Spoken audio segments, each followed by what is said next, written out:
Assalamualaikum warahmatullahi wabarakatuh. Selamat pagi anak-anak semua, khususnya anak-anak kelas 12 SMA. Dalam kesempatan ini kita akan membicarakan mengenai listrik dinamis untuk bagian pertama ya.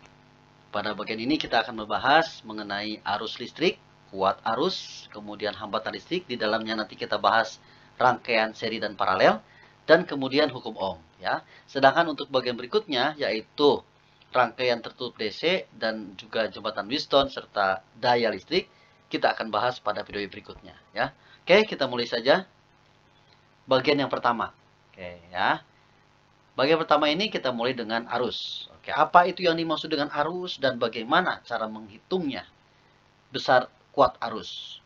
Oke, arus listrik itu merupakan aliran muatan-muatan positif ya, dari kutub yang berpotensial tinggi ke kutub yang potensial rendah, atau dari anoda ke katoda gitu ya.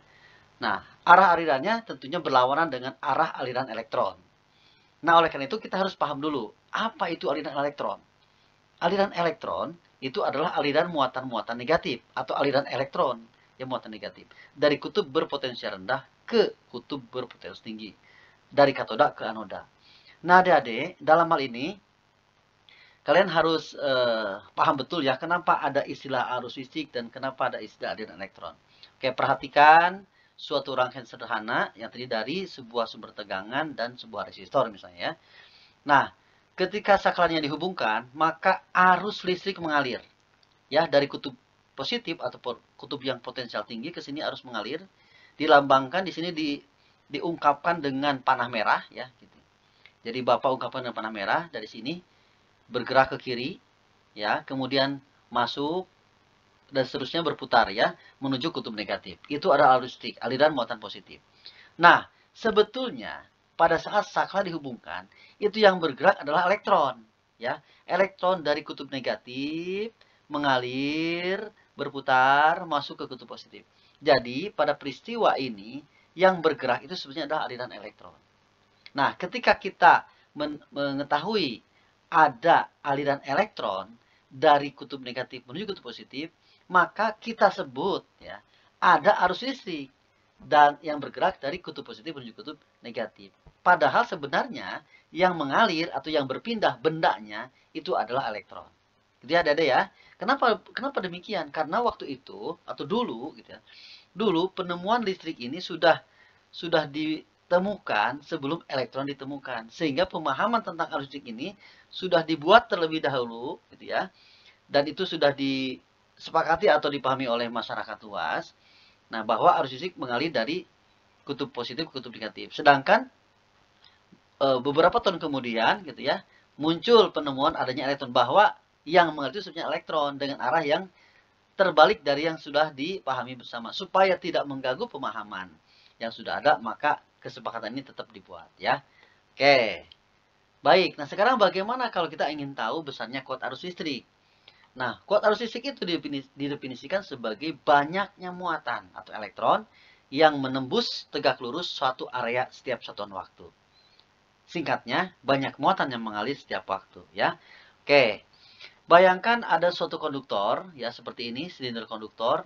Lalu ada muatan-muatan ya di sini yang bergerak menuju suatu luas tertentu secara tegak lurus. Nah, banyak muatan yang menembus tegak lurus suatu area tertentu setiap waktu itu dinamakan adalah arus listrik atau kuat arus listrik. Sehingga kita definisikan I sama dengan Q per T. Banyaknya muatan setiap satuan waktu. Nah, Q di sini banyak muatan itu maksudnya adalah banyaknya elektron yang mengalir. Ya, begitu. Jadi tadi sudah dijelaskan di sini, jadi yang mengalir sebenarnya adalah aliran elektronnya begitu. Maka dalam perhitungan pun yang ketika kita akan menghitung banyak muatan itu adalah menghitung banyak elektron begitu.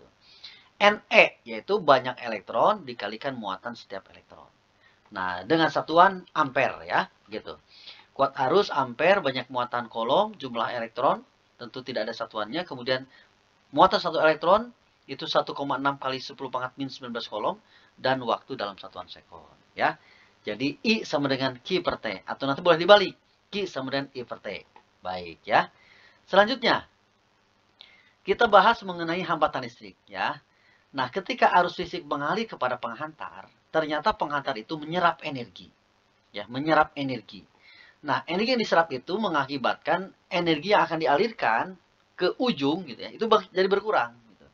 Nah, itulah sebabnya maka hambatan itu penghantar tersebut dikatakan memiliki sifat hambatan, memiliki sifat menghambat. Menghambat artinya dia menyerap sebagian energi ya, gitu. Dari mana itu asalnya? Itu tentunya akibat dari karakteristik atom-atom penyusun bahan ya, begitu. Nah, semakin panjang penghantar berarti semakin lama gitu. Semakin lama dan semakin banyak penghalang yang dialami oleh elektron yang mengalir. Juga semakin sempit area yang dilewati tentunya semakin sulit elektron bergerak pada saat mengalir ya. Nah, maka hambatan penghantar ini ya dihitung ya dengan rumusan seperti ini.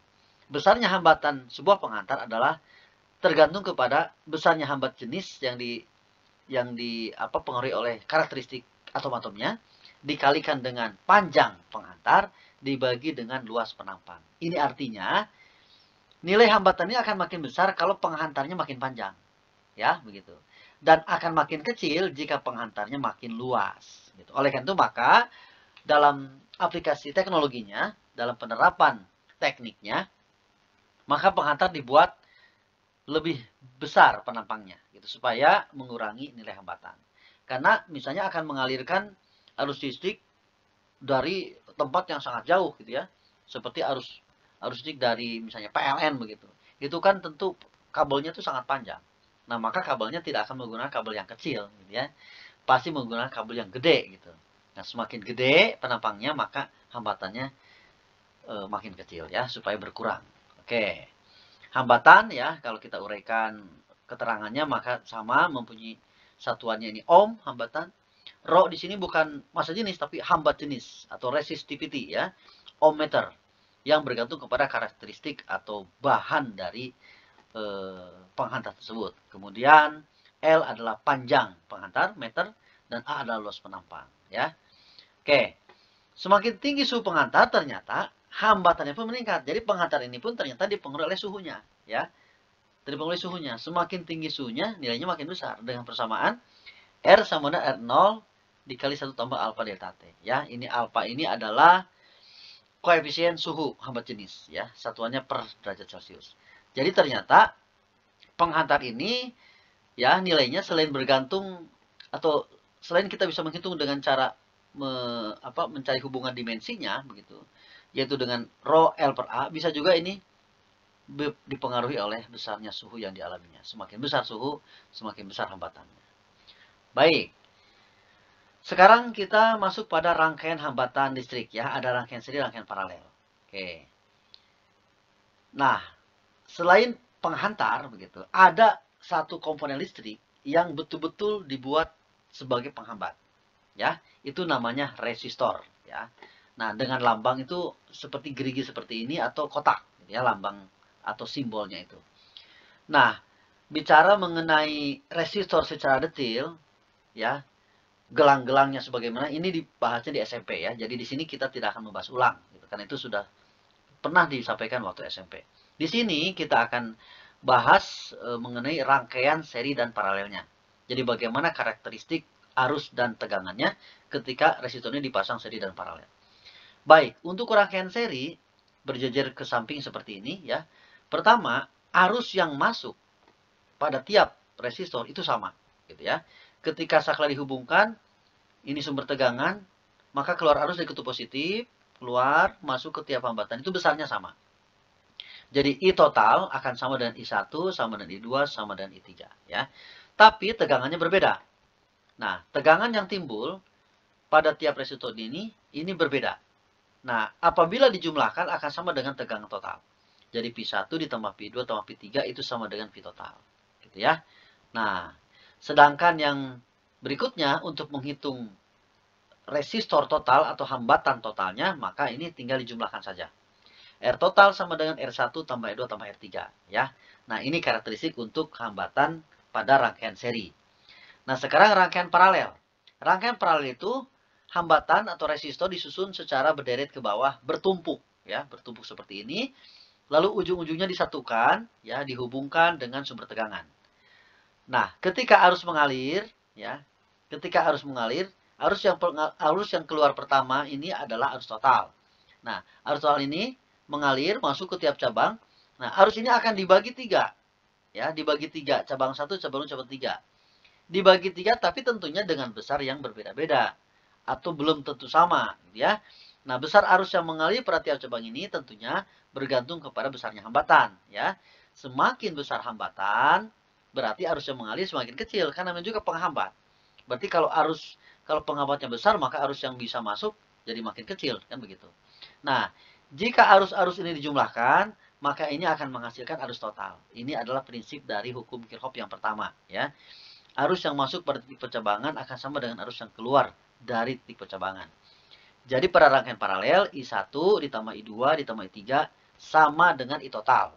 Ya, begitu. Sedangkan tegangan yang timbul pada tiap cabang ini sama. Ya, tegangan pada R2, pada R1, pada R3 ini tegangannya sama. Ya, V1, V2, V3 sama dengan tegangan total. Nah, gitu ya uniknya ya. Kalau pada rangkaian seri, arusnya yang sama. Ya, sedangkan pada rangkaian paralel, tegangannya yang sama. Nah, ini harus diingat oleh adik-adik ya. Gitu. Ingat, kalian harus menyimak video ini sampai tuntas. Ya, jangan sepotong-potong supaya pemahaman kalian sempurna. Baik, bagaimana dengan R totalnya? Pada rangkaian paralel, maka R totalnya itu dijumlahkannya itu diperkan. Ya, ada istilahnya itu seper begitu ya. Boleh, kalian pakai singkatan apalah gitu. Jadi diperkan 1 per R total sama dengan 1 per R1 ditambah 1 per R2 ditambah 1 per R3 gitu ya. Nanti disamakan penyebutnya. Setelah sama penyebutnya, setelah dapat angka pembilangnya, jangan lupa mencari R totalnya dibalikan gitu. Misalnya 1 per R total sama dengan 2 per 3. Nah, maka R total sama dengan 3 per 2 ya. Ingat begitu. Oke. Baik, nanti lebih detail lagi akan kita bahas pada saat memecahkan soal. Oke, baik ya. Nah, sekarang yang terakhir adalah hukum Ohm. Oke ya. Bagaimana hukum Ohm itu diterapkan di dalam konsep kelistrikan. Nah, arus listrik pada suatu penghantar akan mengalir jika terdapat beda potensial. Ya, jadi harus ada beda potensial dulu gitu. Kan sudah kita jelaskan pada saat mempelajari listrik statis ya. Gitu. Muatan itu akan pindah kalau dia ada gaya yang kuat untuk melawan gaya tolak atau melawan gaya tarik kan begitu. Nah, ketika ada gaya berarti harus ada energi yang kuat untuk melawannya. Nah, jadi harus ada beda potensial dulu gitu. Energi itu akan timbul kalau ada beda potensial di antara dua titik. Nah, jadi akan timbul arus kalau ada beda potensial antara ujung-ujung penghantar. Nah, semakin besar beda potensial maka semakin kuat arus yang akan mengalir. Karena semakin besar kemampuan untuk memindahkan muatan, ya begitu. Nah, Mr. Ohm ini mendefinisikan bahwa hasil perbandingan tegangan listrik terhadap arus yang timbul itu disebut hambatan listrik, ya. Nah, ini rumusan Ohm. Jadi R sama dengan V per I. Nilainya sebanding gitu. Nilainya sebanding. Jadi kalau V makin besar, maka arus makin besar. Jadi tidak begini. Ketika tegangan makin besar, hambatan makin besar. Tidak gitu. R ini adalah nilai kesebandingan, artinya sebuah konstanta gitu. Ya. Jadi ketika tegangan makin besar, maka arus makin besar, R-nya tetap. Kalau tegangannya menurun, maka arus pun menurun, ya. Dan ini adalah R-nya tetap. Oke ya. Hambatan listrik sama seperti sebelumnya, satuannya adalah ohm, tegangan listrik volt dan kuat arus adalah ampere. Oke ya. Nah, kalau kita ungkapkan ke dalam grafik ya, grafik kuat arus terhadap tegangan, jadi tegangannya sumbu X atau variabel bebas ya sebagai penyebabnya, maka ini arus yang dihasilkan sebagai variabel terikat atau sumbu Y. Nah, ini kalau hambatannya bersifat ohmik, artinya mengikuti aturan Ohm, maka itu grafiknya lurus. Grafiknya lurus. Dan kita bisa mendapatkan nilai hambatan dengan cara kotangan. Kotangan theta itu adalah delta V ya per delta I. Jadi delta V dibagi delta I. Kan P per I itu R itu ya. Itu mencari kotangannya. Maka bisa mendapatkan R-nya. Ya. Kalau kalian melakukan sebuah eksperimen. Jadi mendapatkan grafik V terhadap I seperti itu. Ya. Maka mendapatkan kotangan untuk mendapatkan R-nya. Nah, bisa juga ya. Ternyata hambatan juga ada yang tidak mengikuti aturan ini. Nah, hambatan demikian namanya hambatan yang tidak bersifat ohmik. Dan tentu ini tidak bisa diterapkan hukum Ohm yang R per I. Kalaupun diterapkan, ini hanya bisa diterapkan pada rentang tertentu.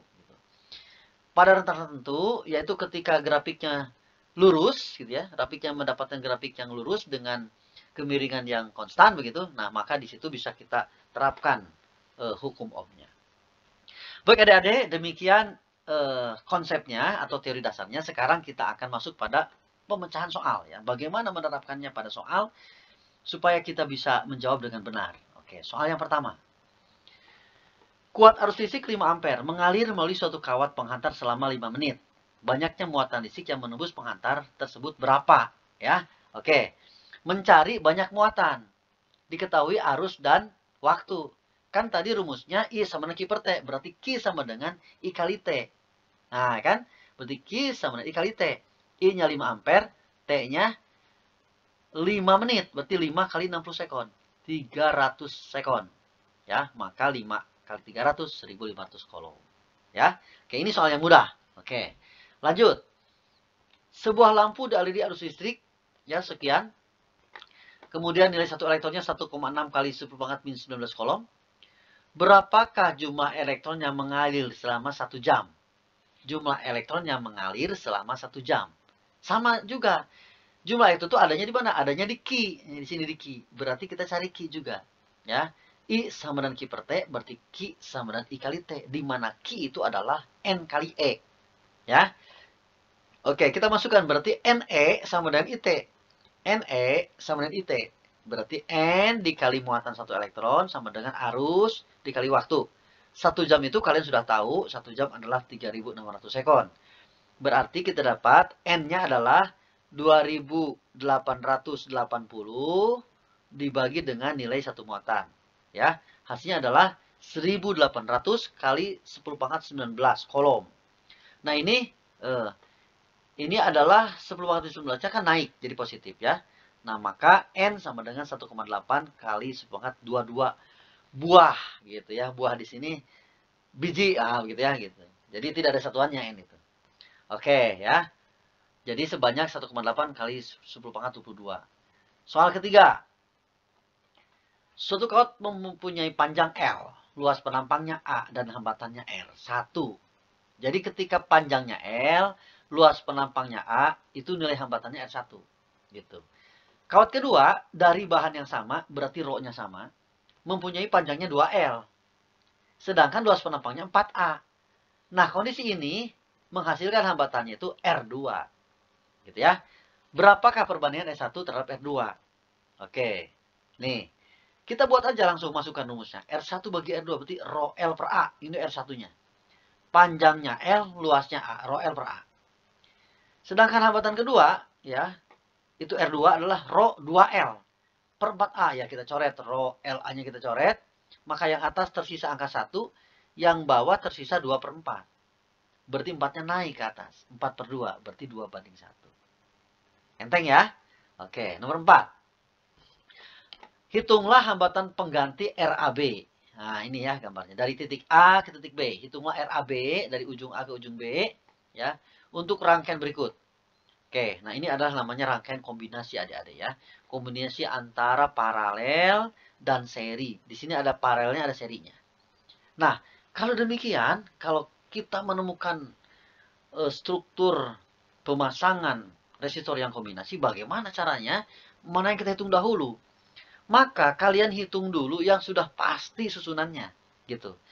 Baik itu pasti serinya atau pasti paralelnya, bebas mau yang mana dulu, gitu ya. Nah, sekarang kita lihat ini. Ini yang saya tunjuk ini 2, 3, 6 ini sudah pasti paralel. Jadi boleh dihitung duluan. Atau ini dulu lah, boleh. 6, 3 ini udah pasti paralel, boleh, gitu ya. Nah, tapi misalnya 6 sama 4 nggak boleh dihitung duluan. Kenapa? Karena antara 6 dan 4 ada garis di sini, ada titik cabang. Ini nggak boleh dihitung. Langsung nggak boleh ya. Ada cabang gitu. Tapi dia harus hitung dulu dengan komponen yang atas dulu, yang cabang atas dulu. Ya. Oke, begitu juga ini. 4 ohm dengan 6 ohm. Ini berjejer, Pak. Kayak seri, benar. Kelihatannya kayak seri, tapi ini ingat ada titik nih, ada garis di sini. Ada cabang, jadi ini nggak boleh dihitung dulu. Ya. Jadi kalau begitu kita hitung dulu yang sudah pasti dulu. Oke, Bapak akan mulai dari sini dulu ya. Dari yang Bapak tunjuk dari sebelah kiri. Dari sebelah kanan. Oke. Ini Bapak sebut paralel 1. Nah, paralel 1 kita hitung dulu. Kalau ngitung paralelnya cuma 2, enteng. Ya, gini aja kalau cuma 2 mah. Gak usah pakai seper, langsung. Nih. Atasnya dikalikan, bawahnya dijumlahkan. Jadi 3 kali 6 dibagi 3 tambah 6. 18 bagi 9, 2 ohm. Ya, gitu. Jadi atasnya dikalikan, bawahnya jumlahkan. Itu kalau cuma 2, ya, begitu. Nah, jadi kalau 63 itu hasilnya 2. Nah, kalau semakin lama semakin sering, jadi kalian bakal langsung 63 itu 2, gitu ya. Bukan 6 dibagi 3, bukan. Ya beda. Tapi 6 dikali 3 dibagi 6 tambah 3, ya begitu. Ini hasilnya 2. Dari sini kita lihat yang paralel yang di kiri. Ini ada 2, ada 3, ada 6. Di sini ada 3 dan 6. 3 dan 6 ini kita bisa hitung duluan. Berarti 3 dan 6 ini 2, kan gitu. 2. Nah, gitu kan? Berarti ini 2. Setelah dapat 2, lalu 2 diparalelkan dengan 2. Nah, kalau misalnya ada rangkaian paralel yang sama nilainya, adik-adik, cara ngitungnya makin gampang, ya. Langsung aja dibagi dengan banyak cabang. Berarti ini kalau 2 berarti cuma 2 cabang, berarti 2 bagi 2. 1, gitu ya. 2 bagi 2 1. Jadi ini 2 kedua ini adalah 1 hasilnya. Nah, ya. Oke, jadi RP2 ini 2, yang ini hanya 1. Jadi 2 kali 2 bagi 2 tambah 2 itu 1. Atau caranya, misalnya ini 2, 2, 2, berarti 2 bagi 3, gitu. 6, 6, 6, 6 bagi 3. Nah, kalau rangkaiannya nilainya sama pada setiap cabang, ya, gitu. Bagi saja banyak cabang. Oke, baik, kita sudah tahu ini 2, sudah punya, ini 1. Nah, 2 dengan 1 ini bisa kita hitung. Berarti seri. Nah, jadi sekarang kita bisa menghitung seri. Ini 2, ini 1. Maka kita hitung jadi 3. Nah, gitu ya. Jadi serinya ngitungnya belakangan. Setelah yang paralel dijumlahkan dulu. Ini 2, ini 3. Ini seri. Kalau seri jumlahkan biasa. Hasilnya 3. Gitu ya. Nah, setelah itu, setelah 3 ini kita bisa hitung ke sini nih. Nah, jadi cabang atas itu 3, cabang bawah 6. Nah, udah bisa ditebak. 3 dengan 6 ya 2 hasilnya. Tuh kan? Gitu. 3, yang ini yang atas, yang tengah ini 6. Berarti hasilnya 2. Nah, udah gitu, 2 ini bisa kita hitung ke sini nih, ke 4 nih. Ya. Nah, boleh terakhir, boleh sekarang ya. Nah, kita hitung terakhir aja. Jadi 2 dengan 4 nanti kita hitung jadi 6 ya nanti. Oke. Kita ke sini dulu. 6 12 dengan cara yang sama. 6 kali 12 dibagi 6 tambah 12 berarti 4. Ini yang 2 ini 4. 4 dengan 4 tadi udah disebutkan. Kalau tiap cabang nilainya sama, bagi aja banyak cabang. Berarti 4 bagi 2. 2. Ya. Gitu. Jadi rangkaian semuanya ini nilainya 2. Gitu ya. Oke, ini yang ini dulu. Yang paralel ke-4 dulu. Itu adalah hasilnya 4. Ya. Hasilnya 4. Kebetulan aja ke-4. Jadi ini bukan hasil, bukan. Ya. Ini maksudnya itu paralel ke-4. Kebetulan hasilnya 4. Lalu setelah 4 diparalelkan lagi dengan 4. Ya 2 hasilnya. Gitu kan. Nah udah gitu kita hitung. Keseluruhan cabang ini. Di sini adalah 2. Di sini 4. Ini kan seri. 4 tambah 2, 6. Jadi cabang bawah sudah selesai. Jumlahnya 6.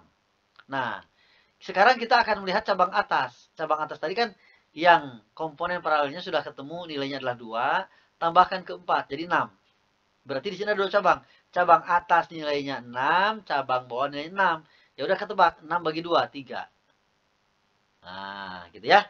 Oke, adik-adik, lanjut ya ke nomor 5. Nah, sekarang variasi lagi kombinasi seperti ini. Seri paralelnya tersusun berderet seperti ini ya. Nah, ini kita hitung yang mana dulu nih kalau begitu. Nah, kalau seperti ini, prinsipnya sama kayak tadi. Hitung dulu yang pasti dulu susunannya. Coba ada nggak yang susunan sudah pasti, seri atau pasti paralel? 4 dengan 10? Nggak bisa. Ini ada cabang. 4 dengan 2? Nggak bisa. Ada cabang di sini, nggak bisa langsung ya. Ada di sini ada 10. 4 dengan 2 Pak? Nggak bisa. 4 dengan 8? Nggak bisa. Ini nggak bisa langsung. Loh, jadi gimana tuh Pak? Kesini dulu dong, ke pinggir dulu. Nih, ada 4, ada 2, ada 2. Nah, ini adalah sudah pasti seri. Ya, hitung duluan. Oke, hitung dulu ya. Yang ini. 4, 2, 2, berarti 8. Oke, ini seri 8. Nah, yang 8 ini, ya 8 ini kan diparalelkan dengan 8. Tadi udah tahu dari nomor 4. Kalau ada sama nilainya pada tiap cabangnya sama, bagi 2 aja. Kalau cuma 2, berarti 8 bagi 2, 4. Nah, jadi hasil ini adalah 4. Nah, ya. Hasil yang di kotak biru ini adalah 4. Oke. Nah, yang kotak biru ini 4, berarti seri dengan ini. 4, 4, 2. Itu berarti seri. Ya. Jadi kesini ini seri. Akhirnya. 4, 4, 2. Itu 10. Ya kan? Nah, ini adalah seri. Ini 10 hasilnya. Ya kan? Nah, setelah ketemu yang 10 ini paralel dengan 10. Ya udah langsung ditebak 10, 10, 5. Ya kan? Gitu. Jadi, yang kotak kuning ini adalah 5. Nah, maka terakhir adalah 4 kotak kuning 2. Berarti 4, 5, 2. Udah, bisa ketebak. 4, 5, 2. Ya, 11. Ya. Oke, gitu ya. Gampang ternyata ya. Jadi kalian jangan ribet-ribet. Mana dulu nih dihitung. Hitung dulu yang udah pasti. Pasti serinya atau pasti paralelnya. Boleh dihitung duluan gitu ya. Nah, oke, lanjut. Soal terakhir nih untuk rangkaian kombinasi resistor. Oke ya, gambarnya seperti ini nih. Nah, ini agak rumit. Perhatikan baik-baik ya. Yang rumit akan jadi mudah kalau kalian menyimak dengan baik. Nah, diminta mencari resistor total atau hambatan total untuk ujung-ujung AD dan ujung-ujung BC. Oke, jadi kita cari 2 kali ya gitu. Kalau ujung AD bagaimana, ujung BC bagaimana? Masing-masing ada konsekuensi yang berbeda ya. Oke, kita lihat. Kalau kita mau menghitung ujung AD dulu ya, adik-adik lihat ujung AD nih. Bapak akan gambarkan bagaimana arus bekerja ya ketika alat ukur itu dipasang. Jadi adik-adik, hambatan itu akan terbaca kalau dia dialiri arus. Gitu ya. Tapi kalau tidak dialiri arus, maka dia tidak akan terbaca. Nah, kalau ini yang kita akan cari, ujung-ujung A dan ujung D, ya. Berarti misalnya nih, misalnya ini kutub positif ya dipasang. Di sini kutub positif dan ini kutub negatif. Berarti arus mengalir dari sini. Nih, ini arus mengalir. Dari sini masuk ke cabang kan? Maka arus tuh ke kanan sebagian lalu ke bawah sebagian. Nah, begitu ya. Nah, yang ke kanan ini di sini dia langsung belok nih, langsung belok ke sini. Gitu. Arus ini nggak mau lewat ke C. Kenapa? Karena C ini tidak terhubung. Nah, karena tidak terhubung maka arus tuh nggak mau lewat. Kalau arus nggak mau lewat berarti R ini tidak teraliri arus. Berarti R ini dianggap tidak ada. Nah, gitu ya. Oke. Nah, lihat yang bawah sekarang. Setelah belok ke bawah, arus itu langsung belok ke sini. Langsung belok ke kanan. Dia nggak mau masuk ke R yang ada B-nya. Yang di ujung B. Kenapa? Di sini jalan buntu. Jadi arus nggak masuk. Kalau arus nggak masuk, maka di sini dianggap tidak ada. Ya. Jadi ke sini, lewat, kemudian masuk ke sini. Jadi semuanya kemudian berkumpul di sini. Dan akhirnya masuk ke titik D. Ya. Nah, dengan demikian berarti yang cabang atas ini berarti seri dong. Kan? Cabang bawah seri. Gitu. Maka yang cabang atas, kita sebut RS1. Itu adalah R tambah R, 2R.